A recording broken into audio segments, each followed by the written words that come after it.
po ay magsasama-sama muli sa ating pag-aaral. Tayo po ay nasa chapter 33 ng Isaiah, verse 7 to 9. So bago po ang lahat, tayo po muna ay sama-samang manalangin.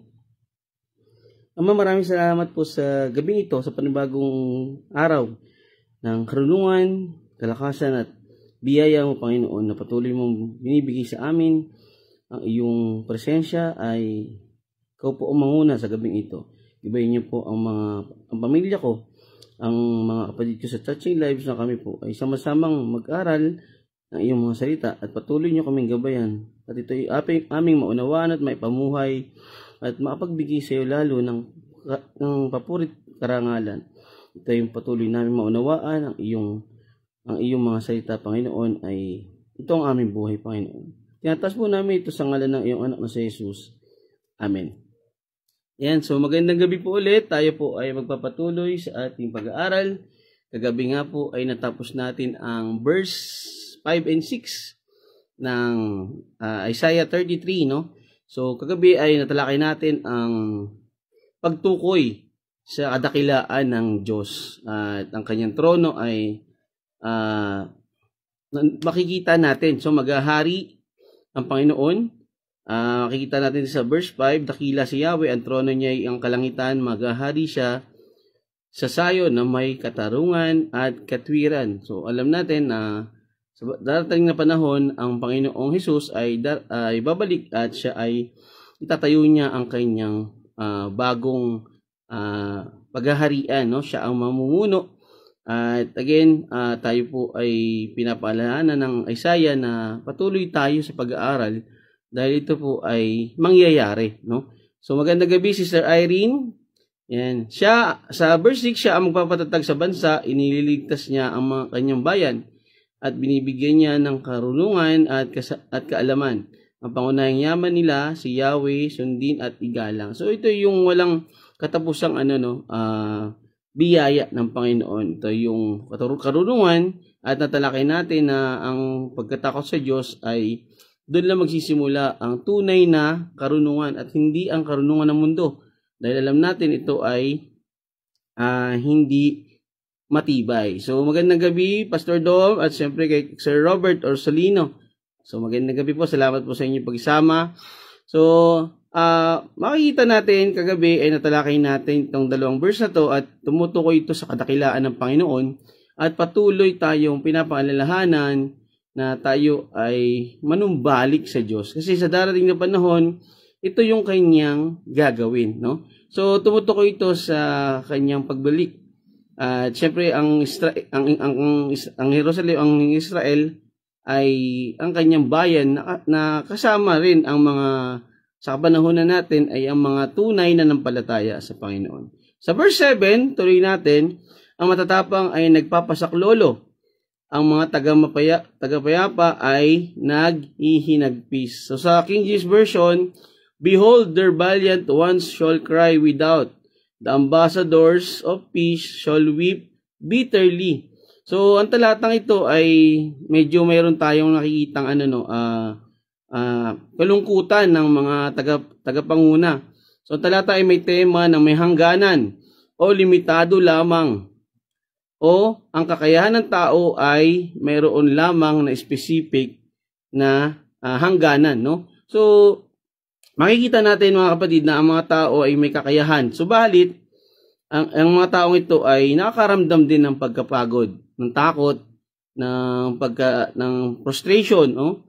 Mga desperation. At dito ay minsan nababurn out at nagsasawa. So subalit alam natin na ang Diyos ay kahit kailan ay hindi ito tumitigil, no? Madalas lahat kinakaya natin, pinipilit hanggang sa totally bumigay na ang katawan. Subalit nandun nga, no, na minsan pumuputok na. Ibig sabihin is nababurn out, napapagod. So dito pinakita dito na ang mga taong ito ay nakaramdam ng takot or humihingi ng saklolo. So dito sa talatang ito makikita natin na merong may paghingi ng tulong, no? Ang matatapang ay nagpapasaklolo. So ang paralalang ito ay mas nagpapakita o naglalarawan ng isang senaryo ng pagkabalisa at desperasyon. Ang mga magigiting ay posibleng tumutukoy sa mga mandirigma at mga pinuno ng Juda na inaasahang magiging malakas, no? Sila yung pangunahing magbibigay ng proteksyon. So ang kanilang pag-iyak ng malakas sa mga lansangan ay nagpapahiwatig ng isang sitwasyon ng labis na pagkatalo o nakaramdam o sitwasyon ng kalamidad.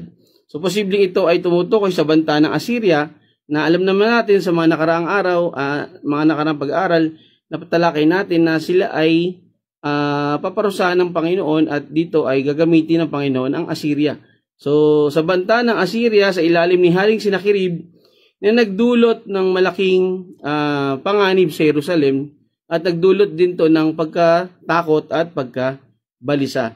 So makikitang emosyon at damdamin ng mga pinuno dito sa talatang ito ay nagmumungkahi, ay nagpapakita o nagmumungkahi ng pagkasira ng kaayusan ng lipunan at pagkilala sa kanilang kawalan o limitadong kakayahan na protektahan nila ang kanilang mga nasasakupan o kanilang lungsod. So makikita rin natin na limitado yung kakayahan ng tao.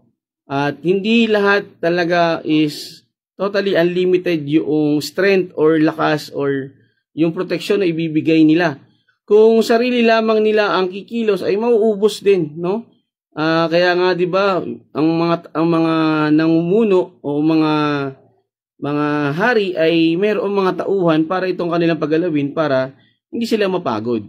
So ang mga pinuno ay nakakaramdam din ng pagkabalisa at pagkatakot. Nagdadala sa kanila ito ng desperadong desisyon o napupunta ito sa mga hindi na inaasahang mga gawain kasi totally nandun na yung kanilang takot, nandun na yung kanilang pagkatalo or sa panahon natin, no, pag tayo ay naiinis, no, nandun na tayo sa disappointment, is talagang minsan napanghihinaan na tayo ng loob.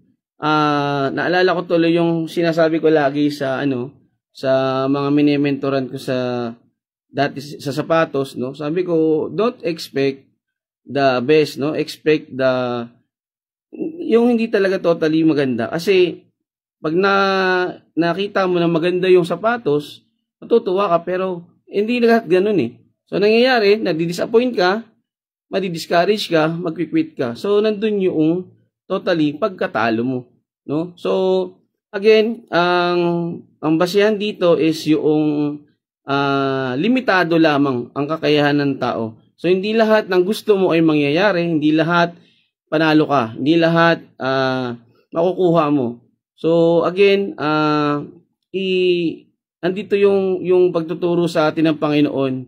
And magandang gabi po, Pastor Nanding. Magandang gabi. Salamat po sa iyong pagsama. Tayo po muli ay mag-aral sabay-sabay. So makikita natin dito na ang mga taga-mapayapa ay naghihinagpis, no? So itong mga sugong ito ay sugo ng kapayapaan na ipinadala upang maipag-ayos sa mga tuntunin ng kapayapaan ay magkakaroon ng sitwasyon ng kanilang pagkatalo or pag-iyak. At dito ay nagpapahiwatig na ang kanilang mga pagsisikap ay nabigo. So humahantong din ito sa kawalan ng pag-asa. So magandang gabi sa aking best friend at aking kumpare Alain Bigel Liel. Magandang gabi kapatid. Magandang gabi sa inyo dyan ni Sister Bell Maribel. Yan. So si Ai po ay aking kababata. Hanggang ngayon, bata pa rin po kami. So, ang pag-iyak na ito ay ng mga sugo ay binibigyan diin ang kawalan ng kabuluhan ng pag-asa o diplomasya. Sa diplomasya at ang mga alyansa ng tao ay sa halip na magtiwala sa Diyos. So, ang temang ito ay inuulit sa ibang bahagi ng Isaias. Maalala natin ang mga ibang bansa ay mas nagtitiwala sila sa alyansa, ibang alyansa sa ibang mga hukbo, no? Sa bagamat marami ng mga karakter ang napag-aralan natin dito sa Isaias, ay talaga makikita natin na inuulit-ulit yung pagtitiwala sa Diyos at hindi sa tao. So ang temang ito ay inuulit sa ibang bahagi ng Isaiah kung saan ang pag-asa sa mga dayuhang kapangyarihan ay tinutukoy. So makikita natin sa Isaiah 30:1-3 at ang mapait na pag-iyak ay naglalarawan din ng tunay na kapayapaang hatid ng Mesiyas. So alam natin, ang pagdating ng Panginoong Hesus ay may dalang pag-asa. So ito yun no? Na siyang tunay na prinsipe ng kapayapaan. So makikita natin sa Isaiah 9:6. So mapapansin natin, di ba, once na tayo ay nanalangin, tayo ay dinudulog natin yung ating mga kabigatan, ay nagkakaroon tayo ng kapayapaan, ng peace. Bakit? Kasi yun ang tunay na dala ng Panginoon, no? Yung ating pag-asa. Hindi yung maaasa tayo sa ibang tao, tapos madidisappoint ka pag hindi naman dumating. So, ang tawag doon, paasa. So, yan. So, yung mga magigiting na nabanggit, ito po yung mga mandirigma o pinuno na karaniwang talagang inaasang maging malakas, no? Sa kontekstong ito ay inilalarawan sila bilang mga nanghihina, no? Umiiyak ng malakas at humihingi ng saklolo at nagpapahiwatig ng sitwasyon ng pagkabalisa. At dito naman makikita natin yung kalye, no? Yung wait lang po, Ayan. Okay. So, ang Judah ay siyempre ito po yung katimugang harian ng Israel. So, yan. So, ang talatang ito na verse 7 ay may tema nga po ng paghingi ng tulong ng mga matatapang na ito, no? At nagpapakita ito ng limitadong kakayahan ng tao. At ang tagamapayapa ay ihinagpis ay isang bagay lamang na hindi dapat tayo na magtiwala sa mga tao, kundi tayo ay sa Panginoon, kay Yahweh, ay sa Panginoon, at sa Kanya lamang tayo talaga tatawag at dudulog. At dahil ang daladala ang laging binibigay sa atin ng Panginoon ay ang tunay na kapayapaan. Yan, tayo po ay sa verse 8, sapagkat wala ng tao sa lansangan, mapanganib na ang dooy dumaan, mga kasunduan ay di na pinahalagahan at wala na rin taong iginagalang. Sa King James Version, sa English, the highways lie waste, the wayfaring man sees it.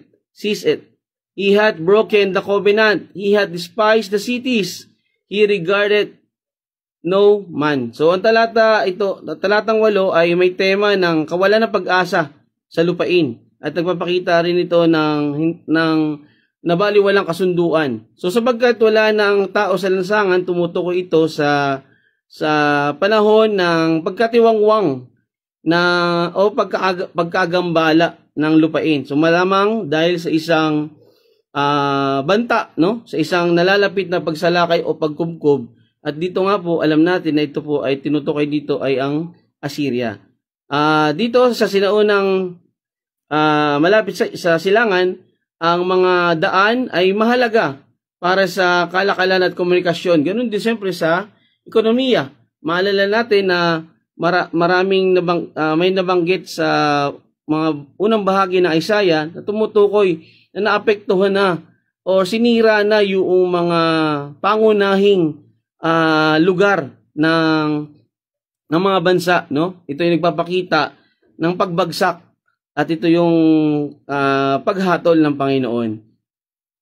Wait lang po, napindot ko yung ayan. So, ang imang ito ay maaaring katulad o inugnay sa bantangan ng Assyria noong panahon ni Propeta Isaiah. Dahil ang mga kampanya ng Assyria ay madalas na nakikita o nagre-resulta sa pagkatiwangwang ng isang lungsod. So, ang pagtigil sa paglalakbay ay sumasagisag sa paghihiwalay at takot. So, doon ay napuputol, no? Napuputol yung connection, nawawala yung sigla, at ang nangyayari is nababakante. So, nandun yung tiwangwang dahil ang mga tao ay umiiwas sa mga kalsada dahil sa panganib o presensya ng mga kaaway. So, makikita natin, di ba, in literal na application, kung tayo doon sa daan na yon ay meron tayong mga pinagkakautangan, iiwas tayo, no? Pero dahil doon sa ganong attitude, nagkakaroon tayo ng problema. So, nangyayari, mayroong nawawala ng connection, no? Yung relasyon nyo dati is okay, pero dahil kayo umiiwas na, nagkakaroon na ng gap. Yan. So, sa isang lugar, kapag may nasirang kalsada o inaayos na kalsada, apektado ang bilis at oras ng mga negosyo at kalakalan, no? Makita naman natin, bumabagal, minsan natitenga, nawawala. So, ito yung nagiging larawan, no? So, yung mga pagkakasunduan ay nasisira, no? At dito ang nakikita natin na mayroong pagkakaroon ng problema sa ekonomiya at saka relasyon. So, sa pariralang ito, nasira na ang kasunduan, mga kasunduan na di na pinapahalagan, ay nagmumungkahi ng paglabag sa tipan o kasunduan na posibleng tumutukoy sa isang pampulitikang alyansa o kasunduan sa kapayapaan. So, maaaring tumutukoy po ito, mga kapatid, sa nabaliwalang usapan, no? Nabaliwalang kasunduan ng sa pagitan ng Juda at ng iba pang mga bansa. So, gaya ng Ehipto, o ang pagkakanulo ng Assyria pagkatapos na i-tribute ni Haring Hezekias, no? So, sa Biblia, ang paglabag ng isang kasunduan ay isang malubang pagkakasala o kawalan ng isang salita, word of honor. Kumbaga sa sapatos, ang tawag ko dyan is gentleman's word, no? So, ito yung assurance. Pero ito yung nagpapakita ng hindi pagiging tapat at mayroong pagtataksil. So, ito ay maihalin tulad natin sa nasirang tipan ng kasangkatauhan sa Panginoon na nagbibigay diin sa pangangailangan para sa isang bagong tipan sa pamamagitan ni Kristo na tumutupad at magpapanumbalik ng mga nasira. So, ang pakipag-usap isa kay Kristo ay sumusukat o nagpapakita sa ating pagiging tunay at tapat sa Kanya. So, at wala rin taong kayang mamuhay na wala ang Diyos, no? So, sa pariralang ang mga saksi o wala na ring taong ginagalang, ang mga saksi ay hinahamak. So, ang mga saksi noong sinaunang panahon ay napakahalaga para sa pagpapatunay ng mga kasunduan at pagtiyak ng hustisya. So, sa other is witness, no? So, ang kawalan ng galang o paghamak sa mga saksi ay nagpapahiwatig ng isang lipunan kung saan ang katotohanan ay sinisira at binabaliwala. So, pagwawalang sa mga nabuong usapan, no? At ito ay isang bagay na pwedeng magkaroon ng problema sa isang relasyon. So, ito ay maaaring magpapakita ng moral na pagkabulok sa Juda, kung saan ang mga makahulang tinig na gaya ng kay Isaias ay hindi pinansin o hinamak. Maalala natin, no? Hindi na siya pinansin, hindi na siya sinunod. At dito, makikita natin, ayon sa Biblia, ito ay tumutukoy sa pagtanggi sa batas ng Diyos. Isang bagay na tanong lagi, na tayo ba ay tunay na sumusunod o tunay na mananampalataya? Kasi dapat tayo ay sumusunod sa Kanya.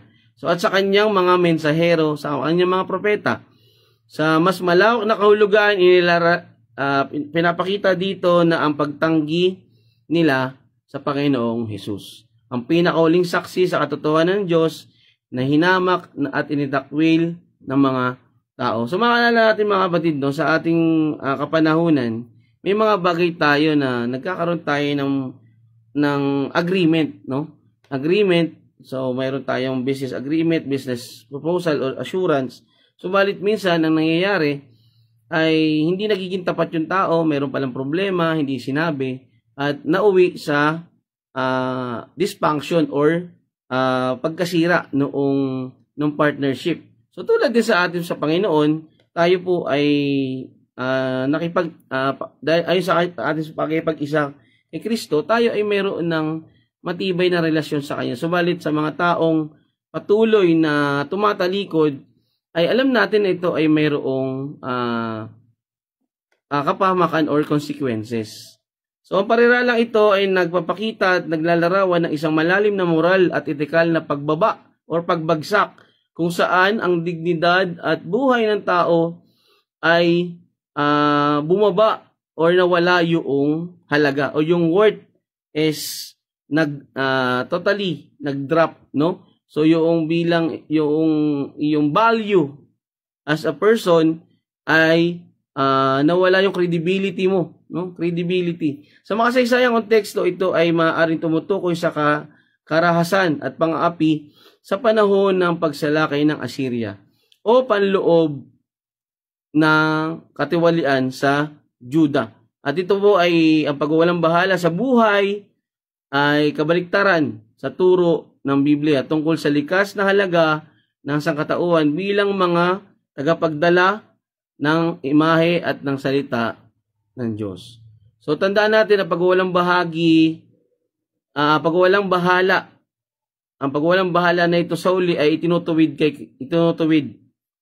kay Kristo na nagpapatunay sa kahalagaan ng bawat tao sa pamamagitan ng kanyang pag-ibig sa pagsasakripisyo ay tumatawag sa kanyang mga tagasunod na itaguyod ang kabanalan ng buhay. So magandang gabi, Edward Moreno at Coach Jam Lagunday. Magandang gabi sa iyo, Coach. Yan. So makikita natin dito mga kapatid na ang tunay na pagkakaroon ng isang aktibo na relasyon sa Panginoon ay nagbibigay sa atin ng tunay na kahalagahan ng pagsunod, no? Credibility. Pero dito makikita natin na may pagbagsak, ethical at moral. Yan. So spiritual, affected syempre at tayo ay patuloy na pinapaalalahanan ng Biblia na tayo ay manatili sa pagsunod sa Panginoon. So makikita natin may mga nasira, may mga matitiwangwang at may mga pagkatakot na nakikita dito sa unang dalawang talata na ating pinag-aaralan. Mga lansangan o maglalakbay, simboliko ito ng komersyo, no? Na huminto dahil sa kaguluhan at paghatol sa lupain. So makikita natin, no? Yung nangyari noong previous January, di ba? Makikita natin yung sa bandang Bicol, di ba? Makikita natin yung tulay, no? Imagine niyo ilang linggo yung naging epekto nun, no? Para sa mga bumabiyahe, para sa mga nagangalakal, para sa mga nagdadala ng mga produkto from Visayas, then vice versa. So makikita natin kung gaano katindi yung epekto nun. Eh dito pa lang sa sitwasyon ng Juda ay talagang very related, no? Kung tayo ay patuloy na magiging pabaya, yung pagwawalang bahala ng tao sa isang maliit na problema, ay ito yung magdadala sa malaking sitwasyon na hindi mo talaga makakayanan. At yan ang ating dapat na maging yung madalas na pagtotolerate sa mga bagay-bagay na mali ay dapat na natin putulin, dapat na sa ating itama, no? So yun mga kapatid, no, ang tinutukoy dito ay yung pakipag-isa at yung kawalan ng pag-asa sa lupain dahil sa banta ng kalaban. Sa verse 9, makikita natin, ang tuyong lupa ay parang nagluluksa, ang kagubatan ng Lebanon ay nalalanta, naging parang disyerto na ang magandang lupain ng Sharon, gayon din ang bundok ng Carmel at ang Bashan. Sa English, the earth mourneth and languisheth. Lebanon is ashamed and hewn down. Sharon is like a wilderness, and Bashan and Carmel shake off their roots. So, ang talatang ito ay may tumutukoy or may tema ng pagkatuyo at pagkatiwangwang ng isang mabungang lupain. So, ang lupa ay nagdadalamhati, no? Nangihina. So, ang pariralang ito ay sumasalamin sa pagkatiwangwang at pagdurusa ng isang lupain dahil sa paghatol or pagbibigay ng parusa ng Diyos. Sa konteksto ng Biblia, ang lupain ay madalas na itinutukoy o itinahalin tulad sa mga tao, no? at sa kanilang spiritual na kalagayan, tuyot, patay, hindi na wala nang wala nang buhay. Kumbaga talagang totally walang sigla. So ang pagluluksa at paghinagpis ay nagpapahiwatig ng isang malalim na pakiramdam ng pagkawala o kawalan ng pag-asa. At dito ay ang larawang ito ay naaayon sa mga kahihinatnan ng kasalanan at paghihimagsik kontra sa Diyos. Ang pagtalikod, ang pagsuway sa Kanya ay makikita natin sa buong propesiya na ito ng Isaiah na makikita natin merong kaparusahan sa mga tumatalikod. Again, ang mga sumatalikod, ang mga sumusuway, may parusahan. Ang mga sumusunod ay may pagpapala. Yan. Makikita rin natin dito na ang kalagayan ng lupa ay nagsisilbing pisikal. Papakita ng espiritual na pagkabulok ng bansa. Ang Lebanon ay nahihiya at nabubulok. Ang Lebanon ay nabubulok at kilala ang Lebanon sa maringal nitong mga sedro at sumisimbolo sa lakas at pagmamalaki. Ang kahihiyan at pagkabulok ng Lebanon ay nagpapahiwatig ng pagkawala ng kaluwalhatian at kasaganahan. Sa kadalasang nauugnay sa banal na paghatol ng Diyos.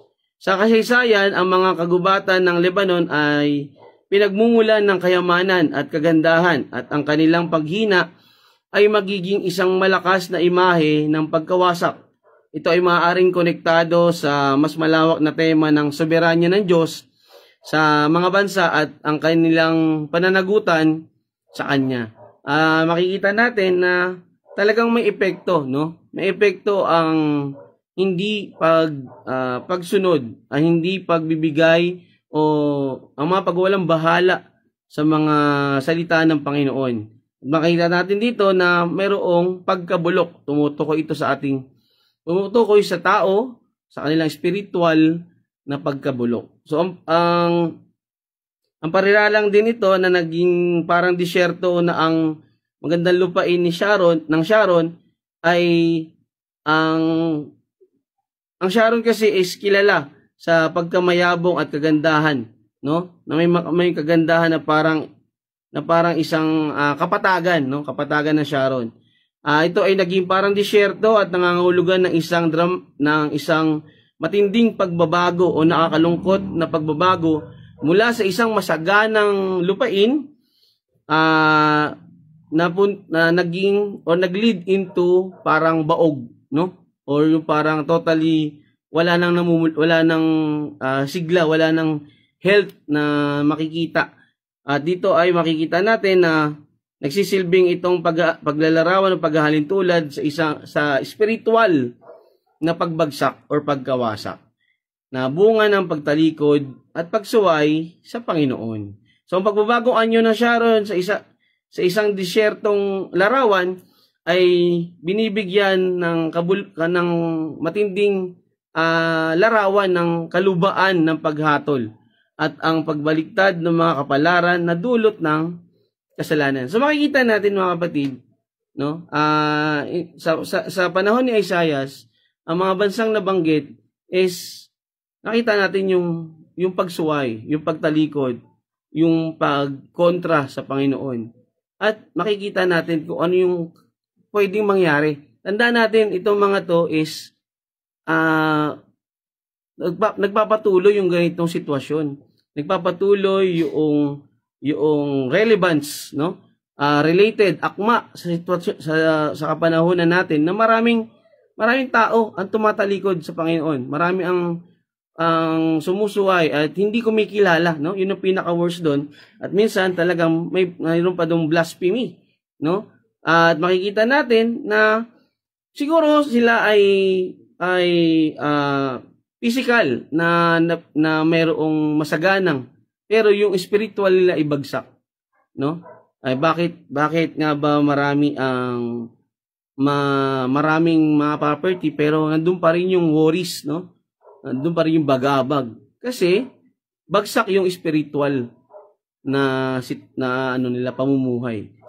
Spirituality yan ang pinaka hindi nauunawaan ng iba. At yan po yung ating dapat na mas bigyan ng pansin kasi yan po yung nababaliwala. Yan po yung hindi nabibigyan ng kahalagahan. Madalas physical, material, no? Pero again, ito pong mga ito is pansamantala lang, no? Hindi to forever. Dahil ang forever is na kay Kristo, nasa Panginoon. Magandang gabi sa aking kapatid, Alvin Marquez. Magandang gabi kapatid. Tayo ay salamat sa iyong pagdaan sa aming pag-aaral. Pwede ka mag-join kapatid. Yan. So, gayon din po no sa mga sitwasyon natin sa panahon natin. Yung buhay natin is nandiyan ang pera, nandiyan ang mga project, nandiyan ang mga proposal, pero ano yung spiritual health? Ano yung meron tayo na relasyon sa Panginoon, no? Fulfilled ka ba? Nandun ba yung fulfillment? Nandun ba yung satisfaction? So, hindi pa rin, no? So, again, babanggitin ko ulit, mayroong isang part sa puso natin, sa buhay natin, na isa lang po ang makapag-fulfill, kundi ang Panginoong Hesus, no? Hindi ang mga magagandang relo, magagandang damit, magagandang sapatos, pera, tao, no? Hindi po. Dahil yung mga yan is panandalian lamang, dahil ang tunay na fulfillment ay na kay Kristo. So, again, ang pagiging disyerto ng Sharon ay nagpapakita ng pagbagsak ng kalusugan. Dito ay nagpapakita ng pagbagsak ng spiritual at pagkawasak ng kanilang anyo. Makikita natin na dito po ay totally dried na dry, no? So from hitik sa bunga, bumagsak sila sa tuyong sanga, no? Yung tipong wala nang sustansya. So ganoon din ang bundok ng Carmel at ang Bashan. Ang Bashan at Carmel ay nagugat ng kanilang mga isang rehiyon nakilala sa kanilang malalagong pananim at pagiging produktibo sa agrikultura. So ang imahe ng mga lugar na ito na nanginginig ang kanilang mga dahon ay nagmumungkahi ng pagtanggal ng kasaganahan at ng buhay. So maalala natin from hitik, tapos kusa na lang bumabagsak yung mga dahon, ibig sabihin wala nang tibay, wala nang katatagan, wala nang pananatili. Ibig sabihin nandun na yung dryness, kaya nalalaglag na yung mga dahon. So nagpapakita ito, siyempre, related pa rin ito sa ating spiritual na pamumuhay. So nagbumungkahi ng pagtanggal o pagkabagsak ng kanilang kasaganaan. So nawawala na ang nutrisyon at ang kasiglahan. Ito ay makikita bilang isang simbolo ng pansamantalang kalikasan o makalupang kayamanan at ang sukdulang kabuluhan ng pag-asa sa anumang bagay maliban sa Diyos. Makikita natin, no, pinaka-bottom line pa rin. No? Para itong imbudo eh. Alam niyo yung imbudo, di ba? Nozzle. So yung imbudo malawak sa ibabaw. Pero the bottom line, si Kristo pa rin ang kailangan mo. Ang Panginoon pa rin ang kailangan mo. Sa Kanya ka pa rin babagsak. No? Ibig sabihin nito is, anuman dami meron ka ngayon, kayang-kaya mawala yan. No? At ang pinaka-uwian natin ay ang Panginoon. Yan. So, ang mga bagay dito sa lupa na ating inaasam ay mawawala ng halaga. Naalala natin si Haring Solomon, no? Si Haring Solomon, lahat noong instruction is sinuway niya, no? Pero lahat ng iyon, nagpatayo siya ng templo, yung may mga kabayo, yung nag-asawa siya ng marami. Makikita nyo na sinabi niya mismo sa Ecclesiastes na baliwala ang lahat. It will vanish. Walang kabuluhan. Ibig sabihin nun, lahat nandito sa mundo is pansamantala lang. Sa Panginoon ang totoong forever. No? Yan. So, ang pag-alog ng mga dahon ay maaari rito tumutukoy sa pagdating ng isang bagong panahon na nagpapahiwatig ng posibilidad ng tumatawag na para nating new, no? Renew or bago at nagpapanumbalik sa pamamagitan ng pagsisisi. at banal na intervention. O dito, makikita natin dito yung patuloy na pagtawag ng Panginoon na manumbalik, magsisi, at ibigay isuko natin ang buhay natin sa Kanya. Hindi yung tayo'y nabubuhay para lang sa ating sarili, kundi siyempre sa Panginoon. So dito makikita natin na ang Sharon ay isang matabang kapatagan na kilala sa kagandahan at pagiging produktibo na inilalarawan bilang isang disyerto na nagpapahiwatig ng pagkatiwangwang at pagkabagsak. So ang Basan ay isang rehiyon na kilala sa masaganang pastulan at malalakas na baka na inilalarawan ngayon bilang isang walang sustansya o walang production na nagpapakita ng mga kahinatnan ng paghatol ng Diyos. At ang Carmel ay isang malago at mabungang lugar na ngayon ay naglalagas na ang mga dahon na sumisimbolo sa pagtanggal ng kasaganahan o pagkaalis ng pagpapala. So makita natin mga kapatid ang resulta ng pagtalikod, simpleng hindi pagsunod, no? At sa buhay natin, sa panahon natin, tayo ba ay kanino sumusunod? Baka kay Mrs. lang tayo sumusunod, no? Meron nga isang kanta, sinasamba daw niya yung babae, pero again, ito po ay walang isang matibay na no, wala pong ibig sabihin dito, is naka-base lang ako sa reference ko, no? So ibig sabihin lang nito ay sa Panginoon lamang tayo patuloy na magtiwala. Again, hindi ko sinabing hindi tayo magtiwala sa mga tao, no? Siya ang pinakauna dapat. Siya ang pinakauna nating sinisik, no? Dinudulugan bago ang lahat. Kasi the rest will follow eh. Alam ng Panginoon kung ano yung gagawin niya. Alam ng Panginoon kung ano yung kanyang ipoprovide sa atin. So tayo, again, sinabi nga doon sa ibang mga verses na tayo ay patuloy na umasa sa Panginoon. Sa Kanya lang at hindi sa ibang bagay. So sa pagtatapos, ang 3 talata ay nagpapakita ng mga sitwasyon na ang tao ay may limitadong kakayahan. Ang karunungan natin is may hangganan at kahit kailan tayo ay mauuwi pa rin sa paghingi ng tulong sa Panginoon. At dito ang kawalan ng pag-asa ng isang lupain dahil sa pagtalikod sa Diyos. At dito ay makikita rin natin na ang pagkatuyo at pagkatiwangwang na isang mabungang lupain na nag-lead or na-twist yung sitwasyon. So, may mga sitwasyon tayo na akala natin na tayo ay sobrang blessed na, no? Pero ito po ay minsan ay panglilito ng kaaway. Akala natin ito ay galing pa rin sa Panginoon, pero ito po ay malinang gawain, no? Dahil hindi na nagiging kalugod-lugod sa Panginoon. So again mga kapatid, kung tayo ay magiging tulad ng mga tapat at yung nakipag-isa yung pakipagtipan natin sa Panginoon, ay magkakaroon tayo ng patuloy na biyaya. Again, hindi lang yung biyaya sa mundong ito, kundi ang tunay na biyaya kapag kasama na natin ang Panginoong Hesus sa kanyang pagbabalik. So, yun mga kapatid, ang ating pag-aaral, 7 to 9, ang ating napag-aralan. Bukas po ay 10 to 11. So, magkita-kita po tayo muli bukas. Araw-araw po ang daily devotion. Ang chapter 33 po ay nakaata sa akin, no?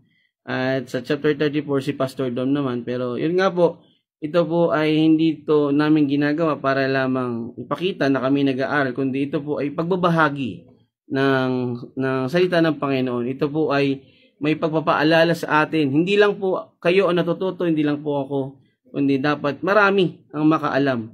So, yun lamang po mga kapatid. Sa may mga katanungan, pwede nyo po akong i-PM.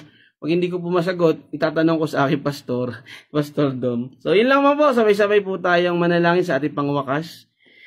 Panginoon, maraming salamat po sa gabing ito sa patuloy na biyaya ng karunungan at kalakasan na maibahagi ang iyong mensahe, Panginoon, na napakalaga naming malaman ang mga mensahe mo sa aklat ng Isaiah na patuloy naming nagiging akma sa aming sitwasyon ngayon.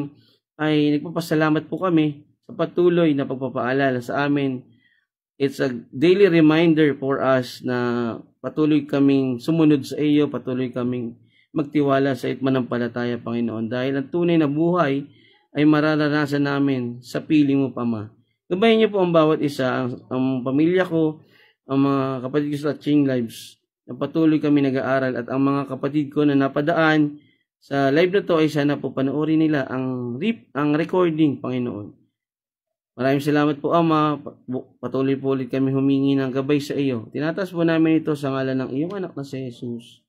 Amen and amen. Maraming salamat po. Ako na pa lahat, Pastor. Sige, Pastor. Walang problema. Walang problema. Nag-i-enjoy ako eh. Nag-i-enjoy ako eh. Maraming salamat. Kung yun ang decision mo, sige. Walang problema. I enjoy. This devotion for me is not boring, no? This is life. This is the true life. Naiyak mo naman ako. So maraming salamat po. Magandang gabi, mga kapatid. Pastor Nanding, salamat. Bukas po ulit.